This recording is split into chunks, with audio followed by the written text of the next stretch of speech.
जितु illegal activities जितु सुपारस्टिशन गोथै फोथायनाय दिनै बेफोरखौ जोङो समाजनिफ्राय फोजोबस्रांनोबो राहाया मा जोंनि आखायाव मोनसेल' राहा दङ मोनसेल' हाथियार बेनो जाबाय सोलोंथाइ सोलोंथाइनि गेजेरजोंसो जोङो मा खालामनो हागोन समाजनि बैफोर एना अनागार बेफोरखौ जोङो मा खालामनो हागोन जोङो फोसाबनो हागोन गुबुन जोङो जेजोंबो हानाय नङा सोरखौबा रायनानै सोरखौबा बुनानै जोङो बैफोरखौ हानाय नङा इभेन बियो बारासो जादों होमबा जोङो नायदो दा पावार अफ एडुकेसन बेनिखायनो जायखौ बुंनाय जादों पावार इज नलेज पावार गोहोआनो माने गियान होननानै बुंदों मिथिना बेनिखायनो साउथ आफ्रिकानि बयजोंबो मिथिजानाय मुंदांखा सासे सुबुं जायखौ जोङो नेलसन मेन्डेला होनो बिथाङा सोलोंथाइनि सोमोन्दै ओरै बुंदों जे बिथाङा बुंदों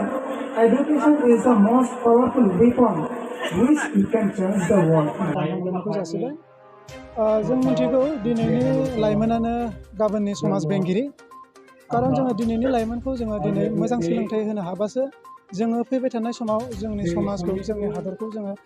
जों बिसोरनिफ्राय मोजां सार्भिस मोननो हागोन होननानै जों फोथायो बेनिखायनो जों आसा खालामो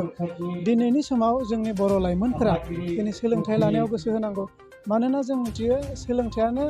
मानसिनि बयनिख्रुइ देरसिन हाथियार जाय हाथियारजों जोङो बुहुमखौनो सोलायनो हायो होननानै बुंदों नेलसन मेन्डेला बेनिखायनो दिनैनि समाव जोंनि फरायसुला फरायसुलि लाइमोनफोरजों लोगोसे जोंनि बिमा बिफा बिदा फंबायफोराबो सांग्रां जानांगौ जे जोंनि लाइमोनफोरखौ मोनसे क्वालिटि एडुकेसन होनो जों नाजानांगौ आरो बेनि थाखाय जोङो जोंनि जिथु गामिनि परिबेस सोलोंथाइ होनायाव जिथु गामिनि मोनसे मोजां परिबेस नांगौ जायो फरायसालिनि मोनसे मोजां परिबेस नांगौ जायो बेफोरखौ दिनै जोंनि गार्जेन समाजा जोंनि इन्टेलेक्सुवेल समाजा दिनै गामिनि समाजा मोनसे परिबेसनि गेजेरजों मोनसे मोजां सोलोंथाइ होनानै बिसोरखौ जुदि गुन गोनां सोलोंथाइ खालामनो हायोब्ला आं सानो बिथांमोनहा मोनसे समाव हारिनि मोनसे अलंबार हाथरखि जानानै फैगोन समाजनि मोनसे हाथरखि जाना फैगोन बिसोरनो समाजखौ मोजाङै दैदेनगोन होननानै आं बेथ' नंगौ जोंनि बर' गामिफोरखौ नायोबा टटेलि माने बेयो मोनसे बेकवर्ड नों कमिउनिकेसननिफ्राय नायदो लामा सामानिफ्राय नायदो मथा मथि नोङो हाइ रडनिफ्राय खमबाबो बिसोरो 10 किल'मिटार भितराव थायो 5 किल'मिटार भितराव थायो दिनै लामा सामानिखौ लानानै बिसोरनि हान्था मेला माने बिसोरनि सुबिदा बिदिनो गोबां उसुबिदा जायो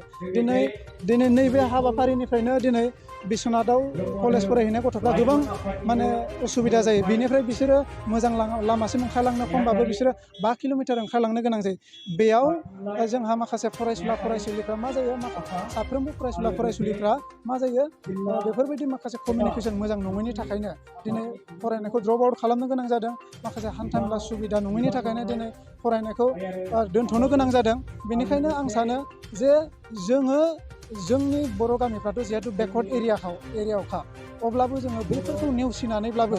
जोङो जोंनि स्टाडिखौ जुदि कन्टिनिउ लांबाय थायोब्ला फरायनायखौ जुदि कन्टिनिउ लांबाय थायोब्ला आं सानो गोबां खस्थ'नि गेजेरजोंबो सानसे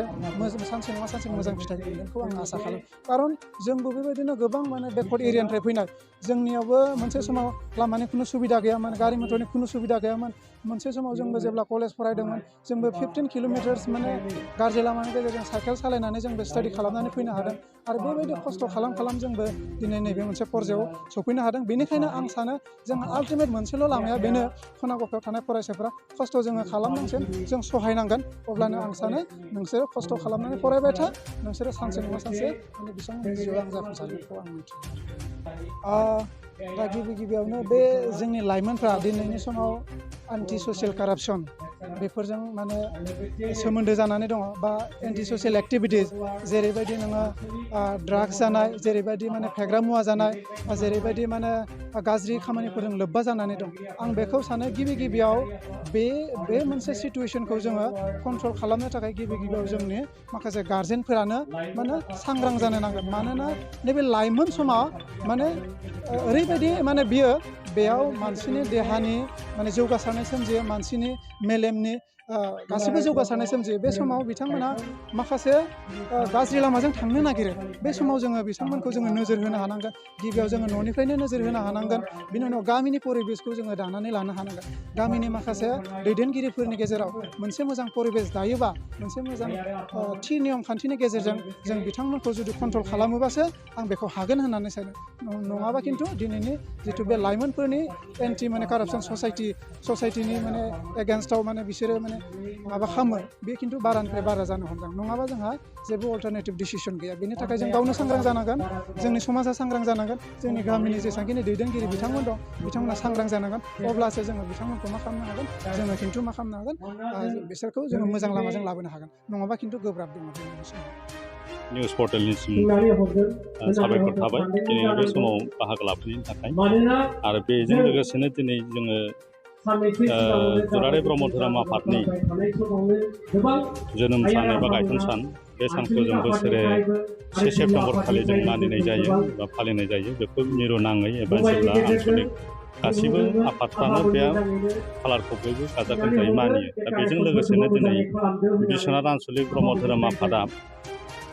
बे 48थि दुलाराय ब्रह्म धोरोम आफादनि गायसन सानखौ फालिनो थांनायाव सनितपुर जिल्ला ब्रह्म धोरोम लाइमोन आफादाबो बेयाव खुंफुंथायजों लोगोसे लोब्बा लानानै मोनसे धोरोमारि सांग्रांथि मेल लानाय जादों आरो मोनसे सोलोंथायारि सांग्रांथि मेल हिसाबै जेरै मोनसे सावराय मेल लाफानाय जादों दा बेवहाय लाइमोन बैसोआव धोरोमा मानो गोनां बे मोनसे टपिकखौ दिनै आंनो होदोंमोन दा बे टपिकनि गेजेरजों आं बेखौनो मिथिहोनो लुबैयो जे जोङो लाइमोन बैसोआव जुदि धोरोमनि गोग्गो गुनफोरखौ सोलोंनानै लाखानो हायोब्ला बेनि आध्यात्मिक गियानखौ जों जुदि लाइमोन बैसोनिफ्राय सोलोंनानै लाखानो हायोब्ला बेनि गेजेराव जों गोग्गो सोलोंथाइ लानो थाखाय सुबुं माहारिनो जोबोद गोरलै जायो दिनै जों सोलोंथाइखौ गोजौ सोलोंथाइ लानो हायोब्लाबो आध्यात्मिक सोलोंथाइया जेराव थाफाया अब्लासो गोजौ सोलोंथाइनिबो मान मर्यादाया दिनै हायफिननो हमदों दिनैनि जों समाजाव जों नायबा नुयो बेफोरबायदि गोग्गो सोलोंथाइखौ आवगायनो थाखाय आध्यात्मिक गियानखौ जों धोरोमनि बिथायाव थानानै जों जेसे सोलोंगोन एसेनो जोंनि गेजेराव सहायलायनाय मोजां मोनलायनाय हारि माहारि आरो जोंनि बिदा फंबायफोरनि गेजेराव अनलायनाय खौसेथि साननाय बेफोरबायदि भाबा धोरोम आदर्शनि गेजेरजों जौगाखांबोयो बिनि गेजेरजोंनो जोंनि गोजौ सोलोंथाइनि बाथ्राफोरखौ जों गोग्गो महरै लांनो हायोब्ला दिनै बे ससियेल मिडियायाव बेरखांनाय सोरबा सियाल सोरबा मावजि सोरबा सैमा सोरबा मोसौ मानसिजों मानसि बेफोरबायदि बाथ्रा बिदान्थे खालामलायनानै कन्ट्रभार्सि बाथ्राफोरखौ दिहुननानै मोनसे ससियेल मिडियाखौ गुबुंले खालामनो थांनायफ्रा जानो हागौ बे आध्यात्मिक गियाननि अभाबाव जादों होननानै जों साननो हायो बेनिखायनो दुलाराय ब्रह्म धोरोम आफादनि बे गायसन सानजों लोब्बा लानानै दिनै सनितपुर जिल्ला ब्रह्म धोरोम लाइमोन आफादा जाहाथे बिनिफ्राय जों एसे रैखाथि मोनो बे समाजनि गेजेराव दाङाबाजिनिफ्राय सानब्रेलायनाय गाज्रि सानलायनाय नेवसिलायनाय बेफोरनिफ्राय एसे जानगार जानो हायो नामा बे बेबस्थाखौ लानानै दिनै बेयाव मोनसे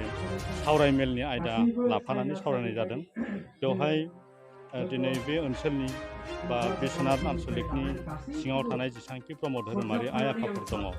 दिनै गाजा गोमजा फैनानै 400-500सो बेवहाय गेदारिं जाफैयो दिनै बे आइ आफामोननि अनसायनाय मोजां मोननाय बेहाय गोसो बोनो हानाया जानो हागौ दुलाराय ब्रह्म धोरोम आफादनि गायसन सानजों लोब्बा लानानै जोबोद मेहेरगोनां खालामदों आरो बिदिनो ब्रह्म धोरोमनि गेजेरजों बेबायदिनो माखासे खुंफुंथाय सान फोरबोनि गेजेरजों समाज फोसाबनाय आरो समाज दानाय आरो खौसेथि बे बाथ्राफोरखौनो जों हानायमानि जों सरसा खालामनानै समाजाव गायसनलांनो जों दिनै नाजाबोदों एसेनोसै दिनै 1 सेप्तेम्बर 2022 इं मायथाइ दिनै 1 सेप्तेम्बरखौ लोब्बा लानानै जोंनि सनितपुर जिल्ला ब्रह्म धोरोम लाइमोन आफादा खुंगा नैथि धोरोमारि सांग्रांथि मेल खुंदों बे धोरोमारि सांग्रांथि मेल खुंनायनि जाहोनानो जाहैबाय धोरोमनि गियान आरजिनानै लानो हायोबा धोरोमखौ जोङो फोसावनो हायोबा धोरोमनि माखासे नेमखान्थिजों सोलिनो हायोबा जों गावखौनो मोनसे गसंथानो हानाय मोनसे राहाखौ नुनानै जों सनितपुर जिल्ला ब्रह्म धोरोम लाइमोन आफादा बे धोरोमारि सांग्रांथि मेलखौ खुंनाय जादों दा आसा खालामो जोङो फैगौ डिसेम्बर जानुवारि दानालागै थामथि धोरोमारि सांग्रांथि मेल बिदिनो दाननै दानथामनि उन जों बे सांग्रांथि मेलखौ खुंलांबाय थागोन लोगोसे नैबे 1 सेप्तेम्बरखौ मानि थाखाय फालिनाय जायो होनना बुङोब्ला जोंनि दुलाराय ब्रह्म धोरोम आफादनि गायसन सान हिसाबै जों फालिनाय जायो बे आफादखौ थांनाय 1975 मायथाइनि 1